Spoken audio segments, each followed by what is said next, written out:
Welcome back to another episode of The Conscious Artist, a safe space for conversations around mental health awareness for musicians, artists, and all human beings.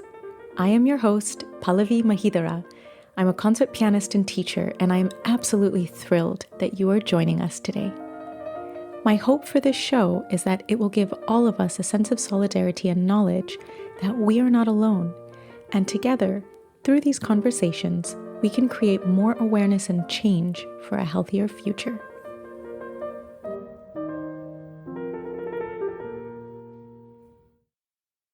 My guest for today is someone I've known for over 15 years, someone I've gone through college with, seen graduate, get married, and raise a beautiful family, all while performing endless concerts around the world, competing in the top international violin competitions, and leading the Czech Philharmonic Orchestra as their youngest concertmaster in history for several years.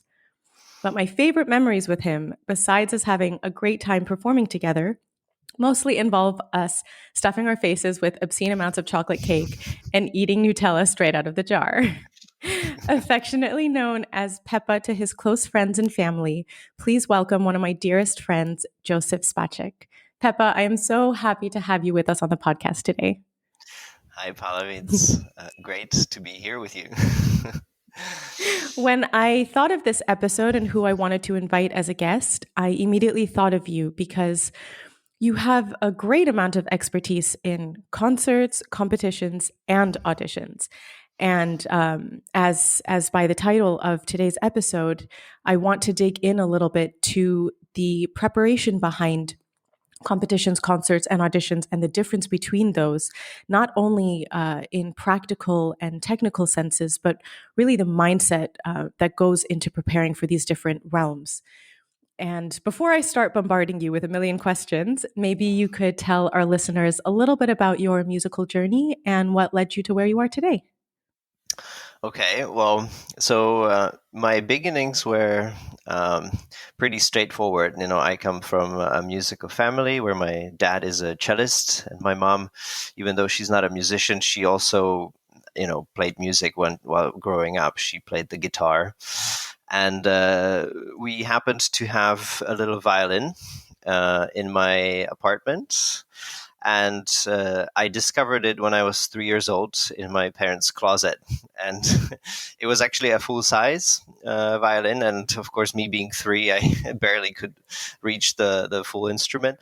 But I already back then, I was like, scratching over the strings and singing the little kid songs that I knew at the time. So that was basically when my parents kind of realized, okay, violin it is. So then I started taking lessons at age 5. But I only took lessons for about 2 months. And then my family moved from one city called Brno to Prague, to the big city in Czechia. And then it took about a year for my parents to find a teacher for me. So then I didn't have lessons until I was like well into the age of 6. And so from there, I just attended there's a great system of public music schools in Czechia. So I attended one of those and until basically conservatory. And then I went to conservatory at age 15. And already then I was attending during summer. I was attending these master classes, or it was a summer camp in the US called the Metamount School of Music. And that was my first contact with US teachers and the US kind of schooling system. And that was the first time I went. I was 13. And of course, I started to hear about schools like Curtis and Juilliard. So I was like always thinking, I want to go to this Curtis because everyone's just keeps talking fairy tales about the school. So I thought like that's the school I want to go to. So when I was 16 and went to Metamount last time, the teacher there asked me like if I would want to audition and that he would be willing to help with the audition process. So at age 17, I applied for Curtis. It was the only American school I applied to at the time. And I was lucky enough to get in. So that's where my US adventures began. So I spent 5 years at Curtis, graduated with a bachelor degree, and then because in Czechia, if you don't have master's degree, it's kind of um, inhabited in the culture that, because of communism, the only possession you have is your degree. So my parents pushed me to have masters, so I went to Juilliard to get my masters. And while I was at my last year at Juilliard, a spot of the concertmaster position opened up with the Czech Philharmonic.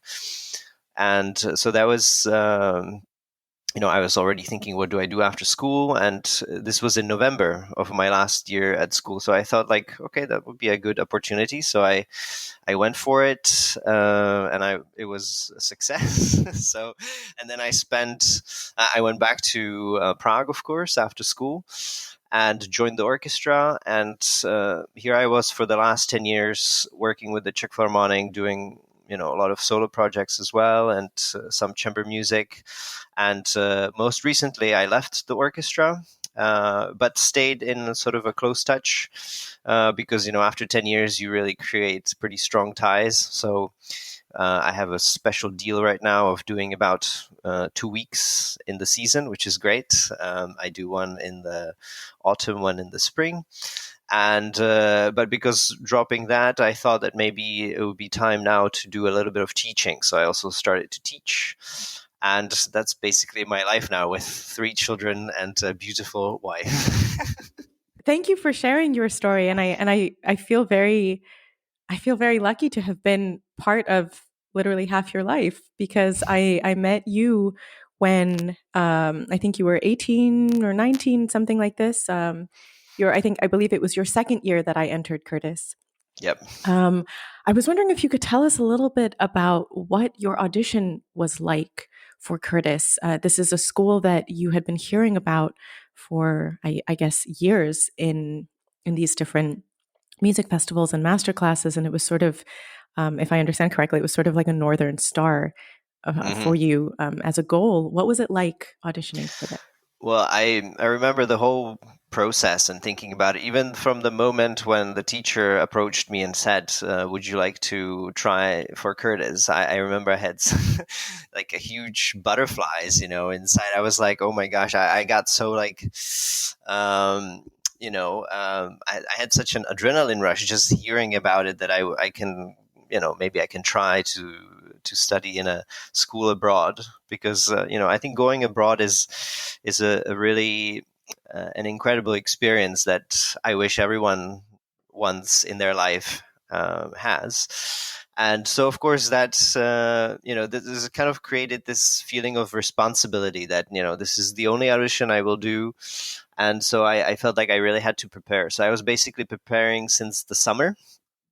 And the audition took place next year in February, so it was well over half a year. And so I started to, play my concertos, my Paganini caprices, and all that requirements. And I remember that the Curtis audition for me, I was thinking this is the hardest audition, I think, of when speaking about repertoire, because Curtis requires a lot for the auditions. I think it was like 2 concertos, sonatas, and caprices. So, and Bach, of course, which basically felt like doing a 3-round competition with the amount of repertoire that they required to get into a school, which was completely different from my audition to the Prague Conservatory, which was just like playing scales and one movement of a concerto or something like that.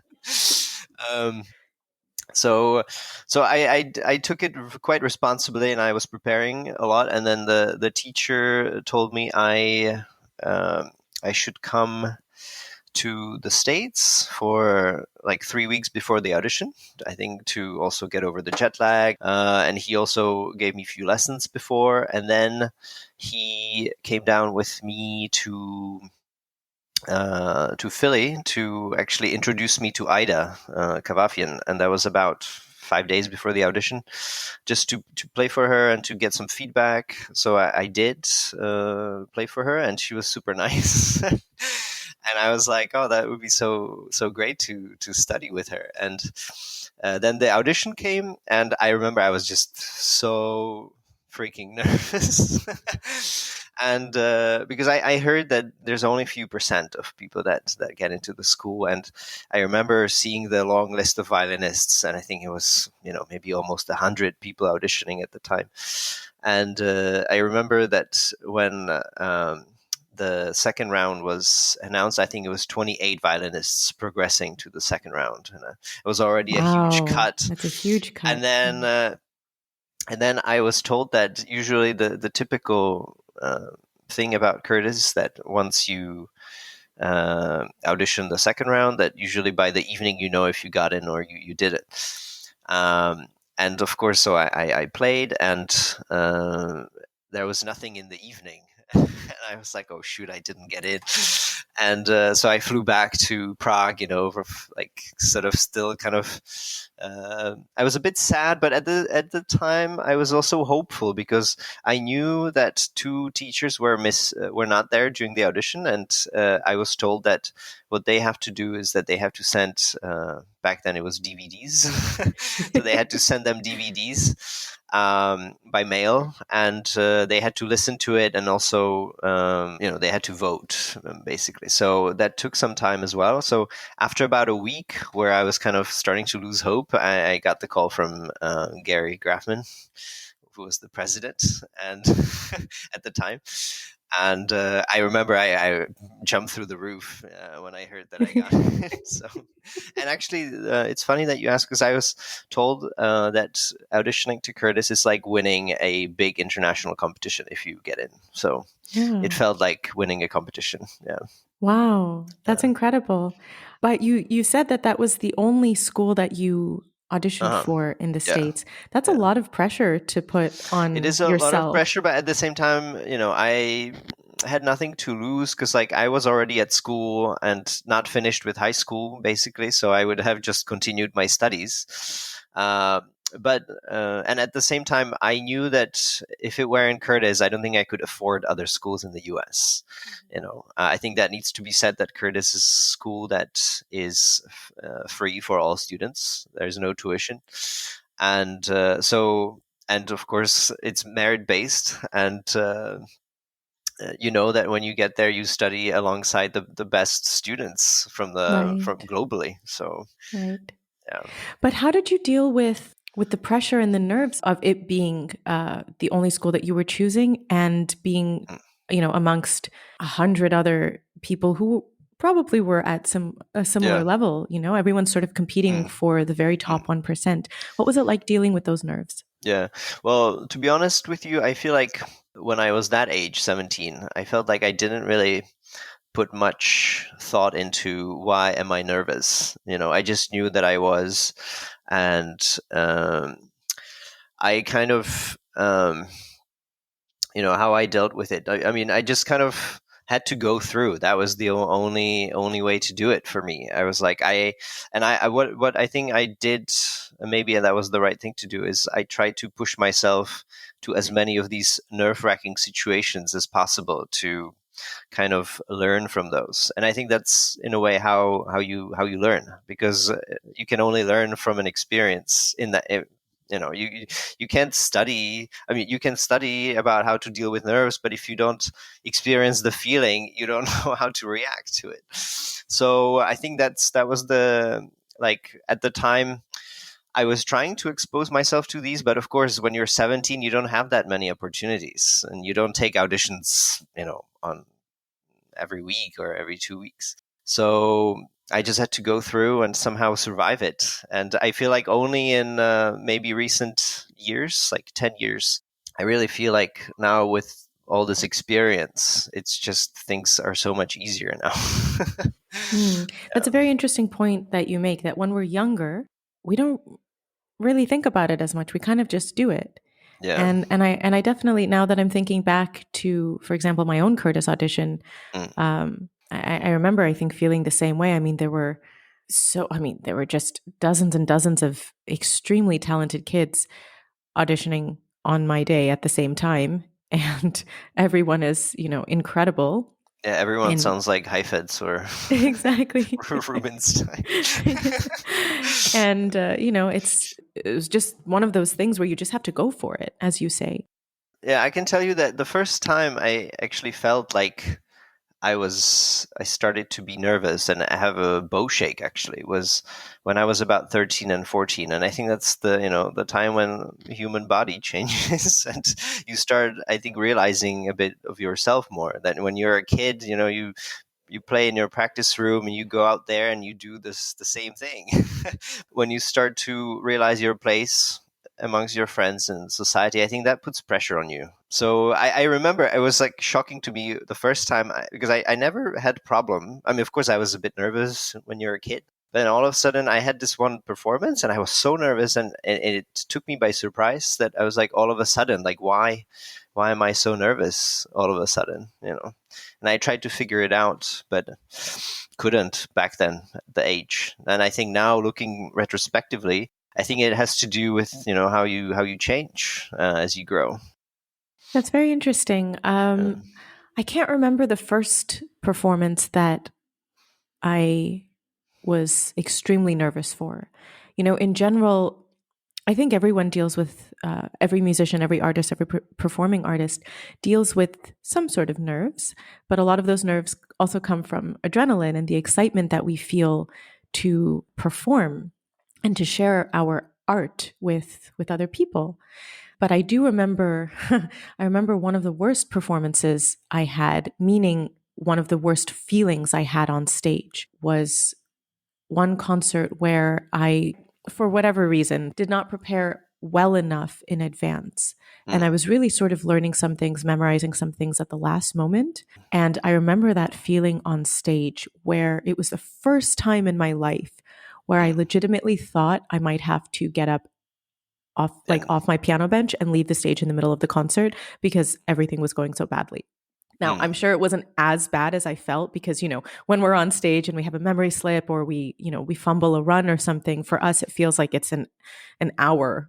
And in reality, it's like 1 second or three yeah, seconds. yeah. The preparation is I think key to feel as comfortable as you can. That's the one thing, like memory technicalities that should be done in practice room. So on stage you can just let it flow, but at the same time one cannot really prepare for being nervous so much. But that's the key. Like if you're prepared physically and with your practicing and everything, then you can tell yourself, like, I've done everything I could, and I'm ready.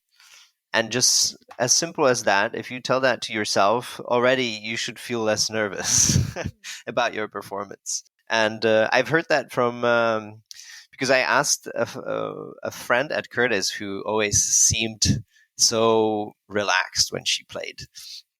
And I was always blown away because I was always so nervous. So I went up to her and I was like, "Why? Like, do you ever get nervous?" And she was like, "When I'm ready, never." And I was like, "Oh, okay. I guess that really is a key." And she said, "But everyone, when she doesn't feel ready, she's nervous." Yeah.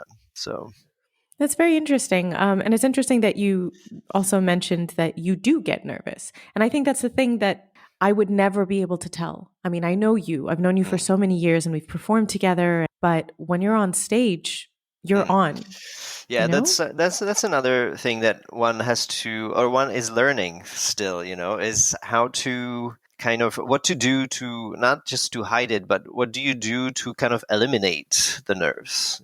And there are many many ways one can approach it. There's all these like physiological things about performing. For example, and this is just an example, is I feel like if for example, if you, I don't know, let's say open your mouth while you play, like that already gives you a different, you're in different balance than if you have your mouth closed. Or I mean, it's maybe a stupid thing to say, but if you stand on one foot and you lift the other foot up in the air, it already feels different. And there are all these things that one has to kind of find for themselves during performing, like what works for them.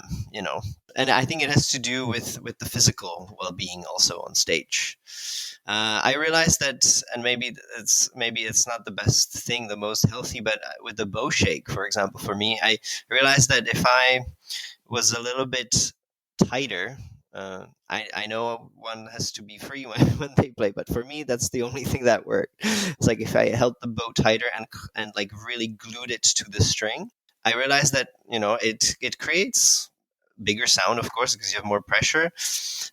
But it kind of eliminated my bow shake, and I was like, I guess that I can work with that. And like later and later in years and years, I'm still like working on that, uh, how to make it even smoother, and I feel like it's every time it gets easier and easier.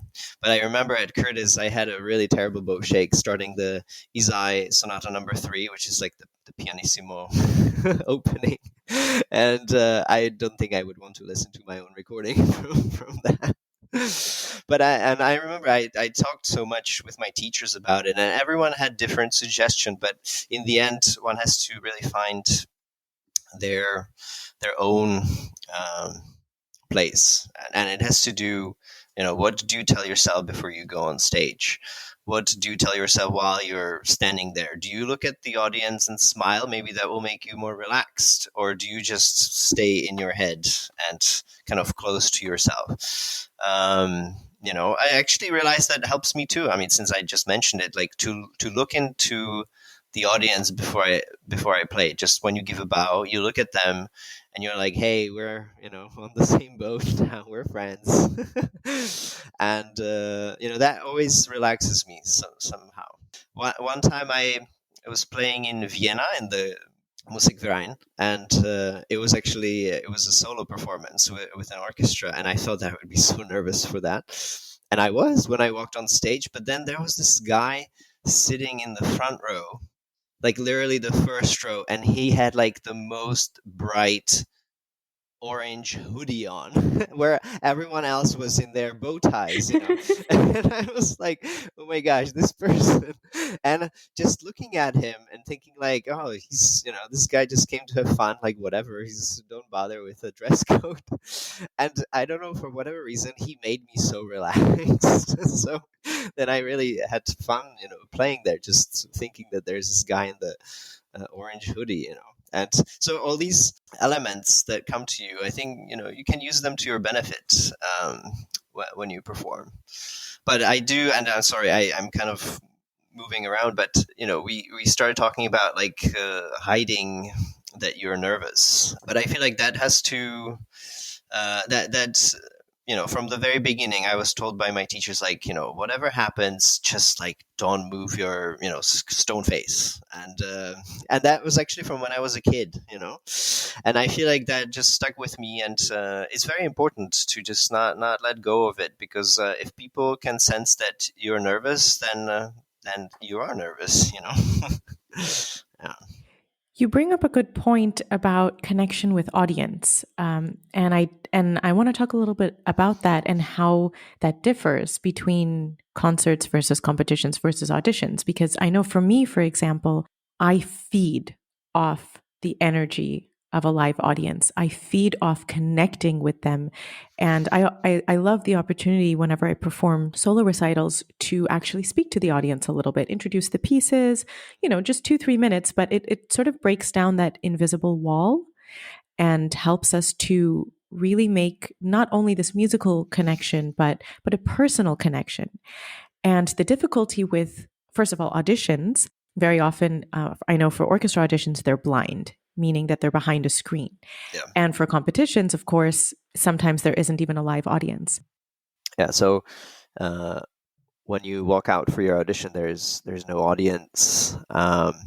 There's just the panel of judges, and same for competition, except you get audience in competitions, but you usually have in your mind that it doesn't matter what you play for the audience, it matters what the jury hears. And that is nerve-wracking, but of course you can kind of fool your mind thinking that you're not going out there to play for the points, for the votes of the jury, but you're going out there to play for for the public and be yourself. Yeah. So I think that is a slight advantage of a competition, but it's extremely hard to overcome that feeling. Yeah, and with auditions, yeah, it's just hard because then usually there's a white wall in front of you, or some kind of drape, and they even put up a carpet so they can't tell if it's boy or girl walking on Right. heels. Right. And you're not allowed to say anything, of course, not allowed to tune.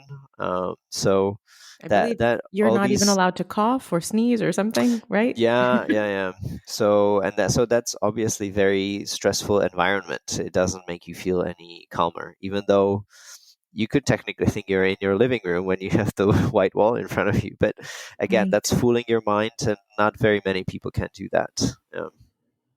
Can you share a little bit about what was your experience like auditioning for the concertmaster position of Czech Phil? Well, so the first round was, it just had basically three rounds. One was the preliminary round where you send a recording and your resumes, and then I was chosen to take the audition. And then the first round is very standard. You come out, you play first movement of the Mozart concerto. They let you usually play until the development, or through the development section, and then they ask you to play cadenza, and then you play a beginning of second movement. That's usually the standard thing you do. So that's a Mozart concerto, which is typically known for being super pure, and and it's just if you play a few notes out of tune, you're basically out.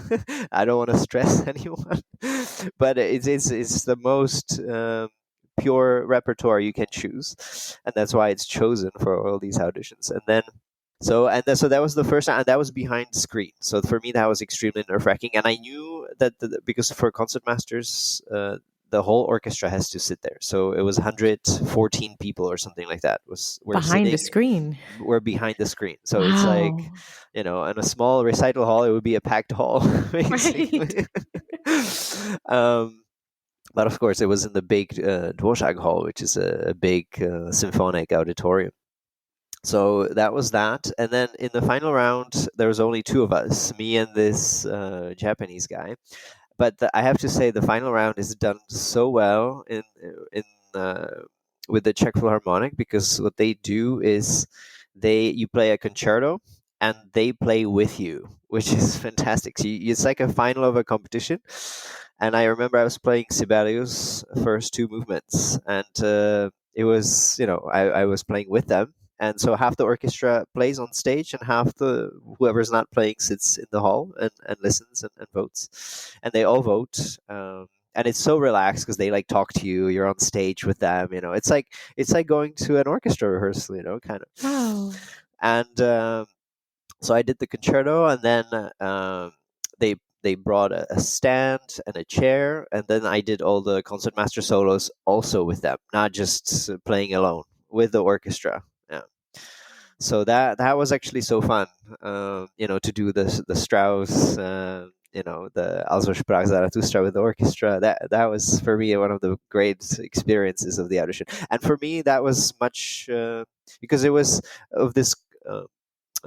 You know, working with colleagues, basically, it's already gives you so much comfort, not just playing for the jury who sits there, in the audience. So I have to say that was one of the great audition experiences I had, and I almost would recommend it to all orchestras, because then you get the experience from also working with that person, not just like making someone, extremely nervous playing solos, excerpts. Right. It sounds like Yeah, it was a very immersive audition, which is very rare, as you yeah, say. Most of the time, we're just, well, pianists don't do this as much, but yeah, we're just behind a screen, and or we're just playing yeah, for people yeah. in the audience. So that's really wonderful. That's really nice to hear that it was such a positive experience. I wonder if you could share a little bit about. I know that first of all, you have many prizes under your belt, but if I'm correct, I suppose the Queen Elizabeth competition was probably one of the biggest competitions you did. I was wondering if you could share a little bit about your experience with that. I know that it's a lot of rounds, it's a lot of repertoire, and I know that they have quite an interesting sort of final round with a sort of week long isolation period. Could you tell us about that? Yeah. Well, maybe it's best if I start about how uh, because I always had such different experiences in each competitions, and there were competitions where I prepared for months before, sometimes almost the whole season. I was preparing for a competition, and then there were competitions, for example, like the Michael Hill, which I didn't get in. I was on a waiting list, the first one on the waiting list, because and to be honest, I didn't send a very good recording for my audition because I was also doing it last minute. So I was waitlisted, and then someone dropped out. So I was told a few weeks before the competition that there is a free spot. So basically, I had I would say much less time than other people to prepare, and I think that fact actually made me so relaxed because I was like, there is no expectation. Like I was, I didn't know. I had much less time, so I'm just gonna try my best and see what happens. And then I think simply because of that, I was able to. That was probably the most relaxing competition for me because I was on sleeping pills because I was so jet lagged because it's a 12-hour difference. So everything like the conditions I would say were very hard, but when there are hard conditions, it always relaxes me because I always feel like it gives me an excuse. You know what I mean? And when you have an excuse, you're more relaxed. So I had excuses, and similar thing happened with Queen Elizabeth, except I knew long time ago before the competition that I was selected. But for some reason, that was I think I was already working with the Czech Philharmonic. That was my first season as a concertmaster, so I was busy with orchestra, and I was also getting married 2 weeks after the competition. So I had so much on my mind, on my plate, playing symphonies and then practicing caprices. And so I was not decided until literally the last day before the competition that I would go.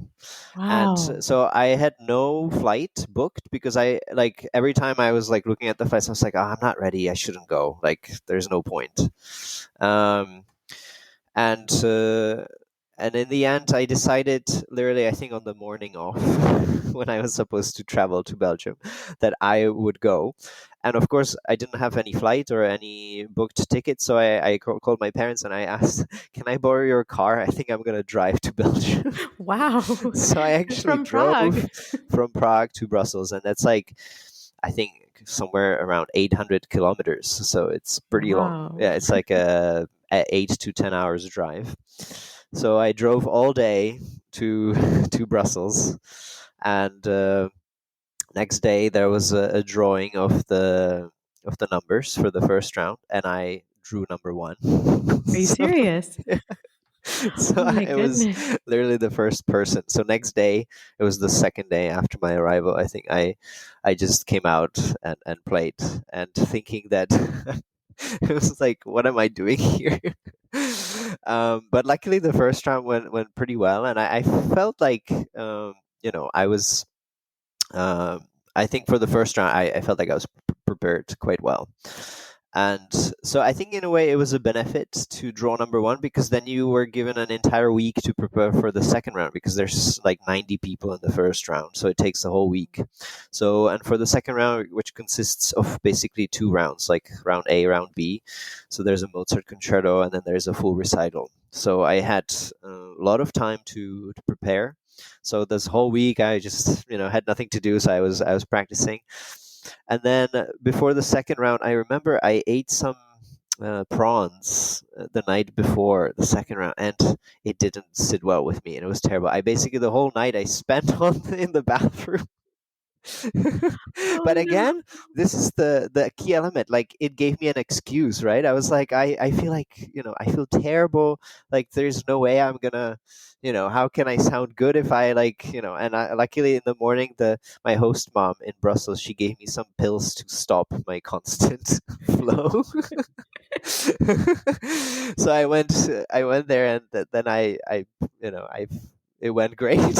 I felt it felt super great, and and then the round B also went pretty well. And then I was made it to the finals, and of course the finals is you get another week, of course, but then you have to learn a piece that's never been played before, which is a world premiere. And of course, since I drew number one, I was the first one to play the piece and to see the score. And so that's also, I think that's also quite difficult to, because when the people come in the later days into the chapelle, they already kind of get to hear the piece from you, who've you've been practicing for a few days.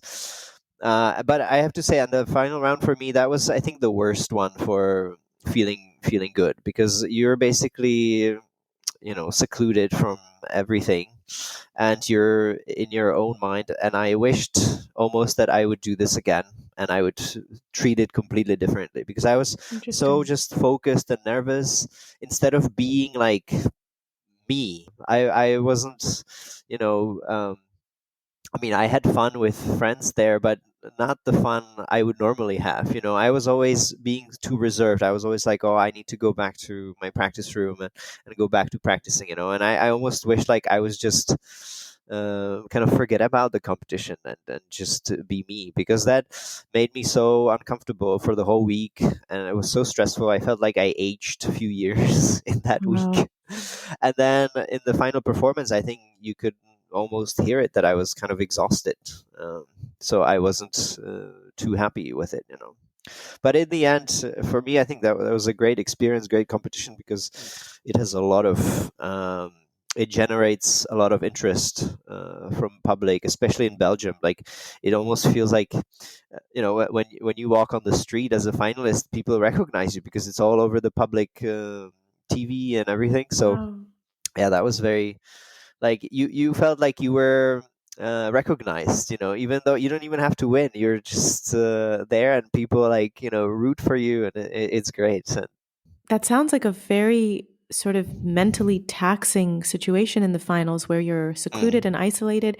If I remember correctly, you're not allowed to sort of be in contact with anyone. Is that yeah, correct? you don't have your phone, so you can't. You're kind of just secluded from the world. Wow. And I mean, you can request like paper news, I guess, and they bring it for you. But yeah, you can't. I mean, What is the point of that? What yeah. is their reason for that? Well, first of all, it's I don't know. It's I don't actually know when it started, but it almost seems like this is what the world wants. When you have all these, like, reality shows, people being closed into a villa on an island, and but this is, of course, way before then all these shows started. So maybe they knew what they were doing. No, but I think the reason for that is that you have the focus to learn the new piece, you know and they kind of Sure. stuck with that rule. And I don't know, I think it was there before cell phones even, so Mhm. I guess they just decided to keep it that way. Yeah. I can understand the point of concentration and focus for sure. I mean, Mm, I mentioned in another mm, episode with another guest that I have started to go for periods with my phone completely off, whether it's a couple hours a day or even an mm, entire weekend. And I definitely mm. feel that I focus more. So I Yeah. do understand that aspect. But, in a very high pressured environment, in a Mm. competition like this, where you're completely isolated from your friends and your family, from, communication, it's a very lonely experience. Yeah, it can, but at the same time, I feel like this is the conditions of the competition, and that's what makes it so special. And in a way, like, you feel like if you go through this, you're ready for life, and that's how I felt. Wow. I was like, I survived this. there's nothing that can surprise me more. You know It's what like I mean? survival training camp. Yeah. Yeah, exactly. And so I've always felt like if I can do this and I get through, I'm ready. Like Wow. nothing can stop me. And so it was one hell of an experience. And you learn so much from an experience like that. So yeah, I feel like it really strengthened me. But although I have to say, I think do it completely differently if I did Mm. it again. Yeah. Wow. It's Yeah. it's quite interesting your story about it. In the beginning part, about not knowing if you were going to go, I actually had a similar experience when I did the Geneva International Mm, mm, Competition. I First of all, when I applied just because it was always my dream competition, but I never expected to get in. mm, And when I got in, I took a while before I even decided that I was going to actually compete. And I remember about 3 weeks before the competition, I almost pulled out because I was trying to learn. I was trying to learn some new pieces, actually some encores by Luciano Berio, and they mm, were very complex. Trying to memorize these mm, crazy patterns, sometimes even lack of patterns, and in the end, of course, I decided to go, but I felt so underprepared mm, for this competition. I was really just mm, really last minute. And so I remember when I went out on stage in the first round, I was very lucky to draw a number that had me play at like 7 or 8 p.m. So it was really like a oh, concert. that's good. I was very happy about that. And Yeah. I went out on stage and I was like, you know what? I have nothing to lose.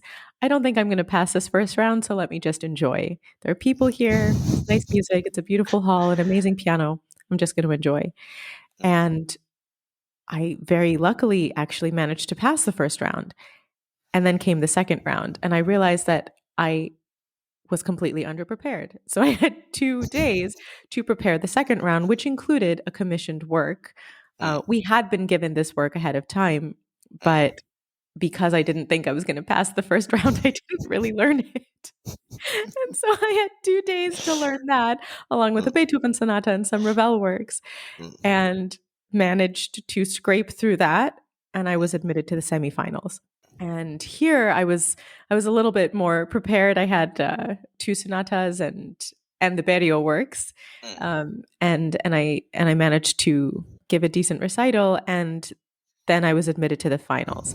And here was probably one of my least prepared situations because we had to play two concertos, mm, like I think mm, like mm, the Queen Elizabeth finals. We had two concertos. One was a Mozart concerto, and one was a concerto of choice. And with the Mozart concerto, I had barely learned the first movement before I came to Geneva. And I had to now learn the second and third movements and actually like memorize the first movement, memorize mm. all of the movements in like 2 or 3 days. And that was definitely my weakest round. And I do regret not having done better preparation with that. But, sometimes when you're running on this last minute insane adrenaline, you just do Yeah. it. And Yeah. as you say, sometimes that's the excuse is what helps you Yeah. to sort of Yeah. If you feel like you have nothing to lose, sometimes you push yourself to, out of your limits, really. Yeah. exactly, exactly. And then we got to the very finals, which was I played Prokofiev Third Concerto, and this was a concerto that I had been playing quite a few times over the last few years. Mm, At that time, it was sort of my powerhouse concerto. That mm, was my go-to concerto at that point. But the last time I'd performed it was exactly 1 year before. But I thought, oh well, I can just review it in a day; it'll be fine. I have it in my fingers. I know this piece. And I remember I started to review it and I couldn't remember anything. Like it was not in my fingers. And this is Prokofiev third piano concerto we're talking about. This is not like the Mozart. And I got to the orchestra rehearsal the next morning, which was the first one, and I was literally reading. I had to use the score and I was reading and I couldn't play 50% of it. And this was the only moment in the competition where I genuinely thought I needed to just like have the earth open up so I could just fall into it and die mm, because I was just so embarrassed. I think I must have practiced literally 20 hours that day mm. in order Wow. to bring it back. And then the following day at night were the Mm, finals. And, somebody up there in the universe was guiding me and helping me because I managed to do the finals. And actually that performance is one of the performances I am most proud of. It's on, Oh, it's on YouTube. It was recorded, and it's so incredible yeah. what we're able Yeah. to do under pressure. But I wonder, I also feel like I aged some. I actually grew 3 white eyebrow hairs during Geneva competition. I am not joking. 3 white eyebrow Yeah. hairs from stress. Yeah, but most people will tell you that competitions really create so much stress on people, and I always feel like I aged so much in competitions, and then I had to, really recover after.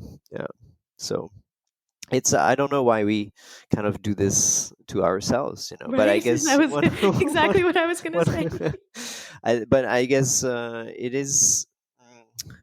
Well, in a way, for me, it's almost more valuable rather than winning is to have this kind of we call it the baptism by fire, like go through Mm. this hardship to get where you need to get. You know what I mean? I love that you say that. It Yeah. basically, it's essentially saying it's about the journey, not the Yeah, destination. exactly. Yeah. So, even if you don't win, but you've gone through this stressful experience, like that if you have a concert somewhere, even there's 2,000 people sitting there, it's going to be much less stressful than the competition you just did like a few weeks ago. You know what I mean? Perspective is So, everything, right? yeah, exactly. Yeah. No, I love that. I think you're absolutely right. I think that experience is what shapes us. And no matter how difficult a circumstance is, no matter whether we feel that we've won or failed, I think if we learn something from an experience, we have won, Yeah, you know? exactly. Yeah. I love that. Well, thank you so much for sharing your stories and your experiences and life journey with us today. You really have a lot of experience to offer and to share with others. So I appreciate you taking the time today. Thank you, Pallavi, for having me. Thank you all so much for listening. I am truly grateful for the support from each and every one of you. If you would like to submit any questions or topics for us to address on the show, you can send us a message on our Instagram page @ConsciousArtistPodcast. Help us to spread more awareness by sharing this episode with your friends, your colleagues, your teachers, and your students. And don't forget to subscribe wherever you get your podcasts. Sending you all so much love and strength to tackle this week, and we'll see you next Monday for another episode of The Conscious Artist.